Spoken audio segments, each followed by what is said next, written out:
তুমি সালোয়ার কামিজ কেন পরছো? হ্যাঁ পরছি সালোয়ার কামিজ, তো কি হইছে, সমস্যা কি? এই তোমার আমি বলছি যে সালোয়ার কামিজ আমার একদম পছন্দ না, শাড়ি পরে থাকবা সবসময়। তুমি শাড়ি না পরে সালোয়ার কামিজ কেন পরছো? শাড়ি পরতে আমার ভালো লাগে না, গরম লাগে। আর তাছাড়া শাড়ি পরে কাম কাজ কোনো কিছু করা যায় না, হাঁটা চলা করা যায় না। তাই আমি চিন্তা করছি এখন থেকে আমি সালোয়ার কামিজই পরব। এই একদম ফালতু কথা বলবা না। জন্মের পর থেকে দেখতেছি আমার মা, খালা, চাচি, দাদি, ফুপু সবাই শাড়ি পরে থাকে। তাদের যদি শাড়ি পরে গরম লাগতো তাহলে সারা জীবন তারা শাড়ি পরছে কিভাবে? শাড়ি পরে তারা সব কাজ করতে পারে, আর তুমি কি এমন কাজ করো যে শাড়ি পরে থাকতে পারো না?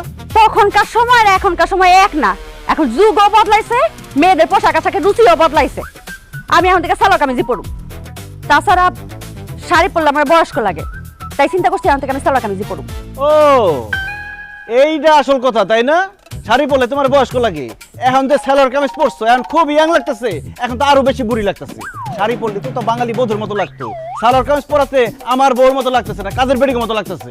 কি আমার কাজের বেটির মতো লাগতেছে? নিজের চেহারা আয়নার মধ্যে দেখছো কেমন লাগে?